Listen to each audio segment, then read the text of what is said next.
Hello everyone, my name is JaeAIK and I decided to finally compile all my Undernight shorts into a singular video for better viewing experience for anyone that wants to watch all of them.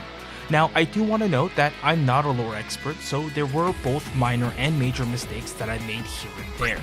If you want a better breakdown of what makes Undernight's stories so interesting, I highly recommend the channel DDF, who on multiple occasions highlighted where I got things wrong. So shoutouts to DDF, who I hope will continue posting cool things about the lore, because I definitely am not the person to be posting things about that. Anyways, enjoy. Byakuya is a mysterious character who seemingly has no ties to any other character except his sister Tsukuyomi. The term sister is in quotation since it isn't actually a sister and in fact a nickname he gives her in honor of his dead sister who he lost many years ago. Falling into despair after the loss of his sibling, he goes into the night to gain the bladed claws that he's so well known for, but unable to accept her actual death, he teams up with the new Tsukuyomi in order to find his long-lost sister who he believes is alive. The theme that Byakuya envelops is a spider, slowly weaving its web to catch its prey, capitalizing on the mistake that the opponent might make in order to trap them and keep them trapped. That paired with his high mobility makes Byakuya annoying to deal with, and his piercing cries of laughter as he pushes you into the corner doesn't help either. It's also noted that Byakuya resembles more of a void than a human because of his EX. EXs have dark spikes, which lets him consume other EXs. This, in my humble opinion, might be the detail that ties him with the other characters as a story for him developed, hopefully in Undernight too. One of the more raw titles given to a character in Undernight has to be the Flame Tyrant, a title that Wagner has due to her strength in combat, and because of how she'll also belittle and diminish the opponent as she shreds them apart with her flames. Roger, Gordeau's friend, being one of the few notable characters that we know to have died by Wagner's Crimson Blade. But due to her almost sadistic nature for battle, she gets reprimanded by the leader of the Licht, Kreise, Adelaide, and gets sent to live in normal society so she could maybe learn to tone down that side of her. However, it turns out her sheltered upbringing made her really difficult to communicate with despite her abilities to read other people's emotions at an incredible level.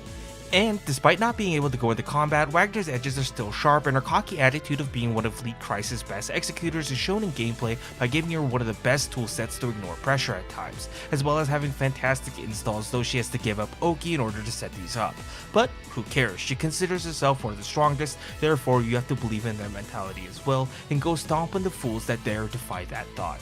Londrekia is the only character they added in the CLR update and the secret weapon of the Reader's Shield, the brother company of the Licht Kreise, and was trained to rival even that of the Crimson Knight, Wagner, though he never actually gets to fight her. But why even try and fight Wagner? Due to Waldstein's betrayal many centuries ago, the men of the Licht Kreise were ostracized and were sent to form their own group of the Reader's Shield. While the goals of the two are the same, the clear divide in the two organizations has caused tension throughout the years. Londrekia truly believes that beating Wagner in a fight could end this feud, though her previous scuffle had her sent to live a normal life for the time being, much to Londrekia's disappointment. Being the rival to Wagner, Londrekia has the X's of Ice Flowers, Dare Glacial, that lets him manipulate the molecules in the air to freezing point. Thanks to this, Londrekia's fight style is graceful and elegant, like that of a figure skater, but don't let his grace fool you, as his one goal is to always send you to the ice coffin where you'll meet your end, the place that he also envisions Wagner will end up as well. While Merkava on his off-time may fling tanks around and has the funniest looking moves in Undernight, is also a pretty creepy character that we have yet to unravel the mysteries behind. You see, Merkava was once a human being that also looked to become a rebirth through the power of the night, but was instead turned into a void, yet was able to keep his consciousness and ability to talk though his memory is hazy. This is a strange phenomenon as those that are voids cannot speak or even have a consciousness, as their only purpose is to instinctually just consume X's. While Merkava shares those instincts, he has to consume in order to stay alive, as he doesn't have the cursed commandment that would normally wrap his body, hence why he's one of the few characters to use a false, the false of your commander that allows him to stretch his limbs and transform parts of his body to become the ultimate hunter. So when in gameplay, Merkava means you are the hunter. You will use your various movement abilities to get in and keep your opponents trapped.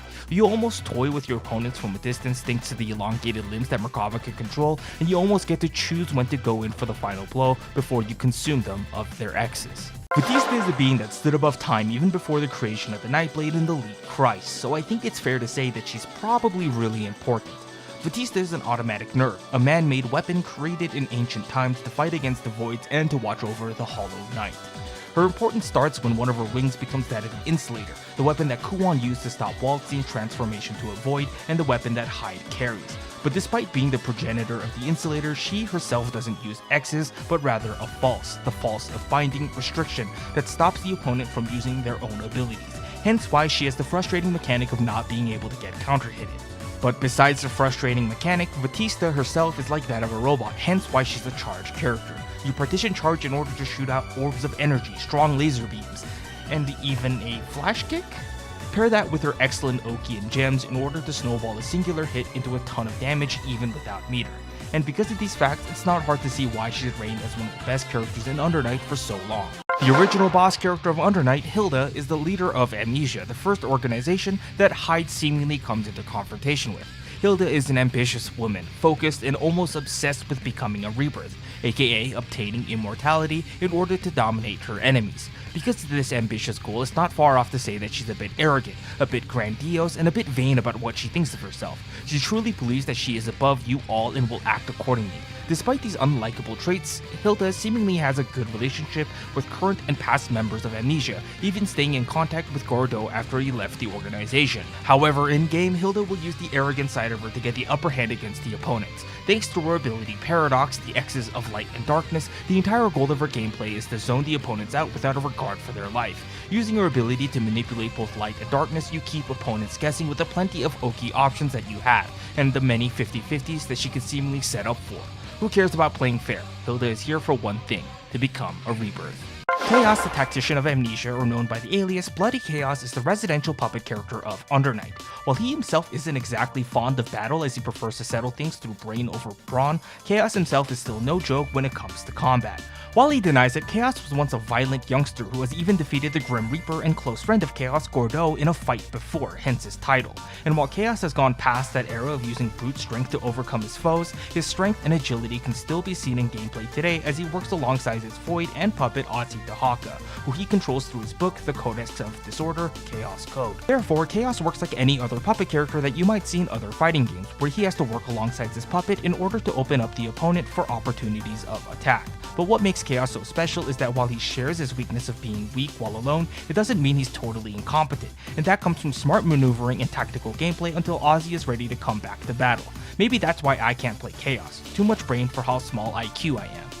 Attitude isn't everything, and Gordeau from Under Night is the personification of that statement. While portrayed to be confident, laid back, and even chill, Gordeau actually harbors a deep sadness after the loss of his friend, Roger, who wandered too closely to the abyss, turning into a void, the equivalent of a monster in the night. The monster is quickly slain by Wagner, and this puts Gordeau in direct conflict with the Licht Kreise, Wagner's group.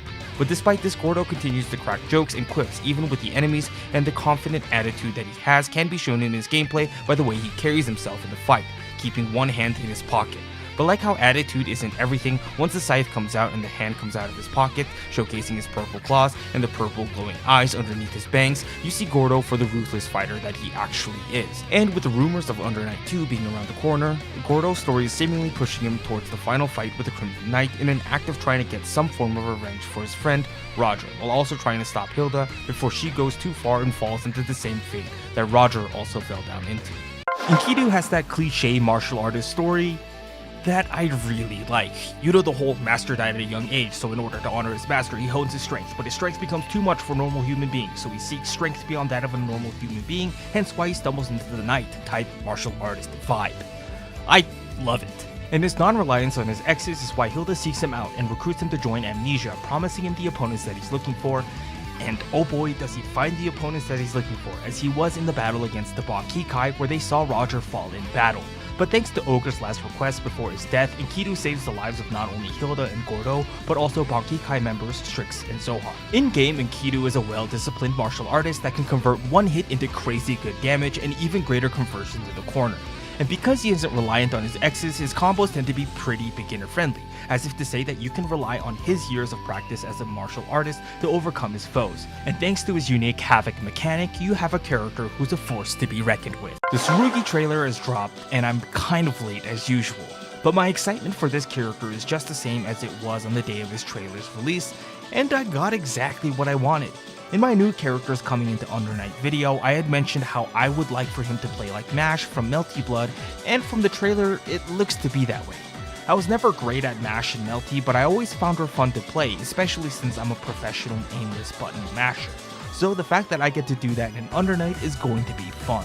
But outside of my personal preference, I'm excited that this opens up the door for more of the EFG getting into the game, the Exist Force Guardians, as he's only the vice captain of this group.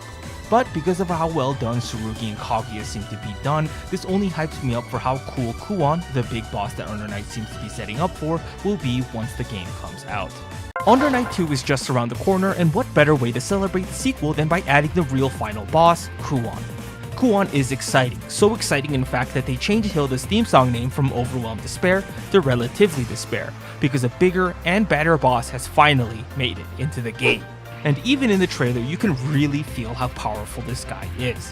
Thanks to his X's of Dark Dusk, Aeon is able to teleport himself around the battlefield for tricky mix-ups, use the Insulator Imitate to shoot out beams of energy, similarly to Hyde's actual Insulator, and just having the ability to overwhelm the opponent with his huge and seemingly fast buttons. But overall, I think over the years I've come to really accept the fact that I like boss characters. The presence, strength, and buttons they have all generally feel pretty good to press. So while I'll still probably main Byakuya my absolute favorite character, I personally cannot wait to play Kuon. I'm not even going to pretend like I know Melty lore, so I'm hoping someone in the comment section can just lore dump me like a 5-page paper on what Eltnum is doing, cause from what I gathered, she's fighting a imaginary vampire, and I already know that's a gross underestimation of what's going on in Melty Blood. But yep, that's right, Eltnum is from the Melty universe. Thanks to French Bread, the makers of Under Night having good connection and frankly a cult classic within the FGC and Melty Blood, was able to get Eltnum as a collaboration character. And she's kind of aware that she's a collab character in Under Night since she breaks the fourth wall, mentioning how she can't wait to get back into her own game. Well, Eltnum, about that. While this makes Scrot V, the western goat of Melty Blood, sad, at least she has a place in Under Night and its sequel, Under Night Sistema Celeste, basically keeping her entire kit and sort of keeping Melty Blood's mechanic and how she has pretty good air mobility thanks to her double jump and air grab. But it is funny to think that she's more of an Under Night character now than a Melty character. So I said, I hope someone gives me a 5-page paper on who Eltnum is, and I think I need the same for Akatsuki. But from what I can gather, Akatsuki is a Japanese super soldier in a fictional World War II era. Thanks to the super soldier program that he volunteers for, he gains the power of the Blitz motor, and I'm not even going to try pronouncing this word. But because of this immense power of the Blitz motor, he's tasked with destroying the rest, but was sabotaged during his mission underwater in a submarine, and was presumed dead, only to resurface 50 years later thanks to a cryo chamber that saves his life. Which brings us to Under Night, where I think he magically gets transported during the middle of his mission of destroying all the Blitz motors. And so it's thanks to the machine parts of him that he's able to infuse his attacks with electricity and shoot out projectiles, with the cost of it being that it eats up more of his stamina that he has to replenish with food. But using it too much clearly takes a toll on his life, and it's why he relies more on his martial arts ability instead. A really interesting character, but someone please give me the full 10-page lore update.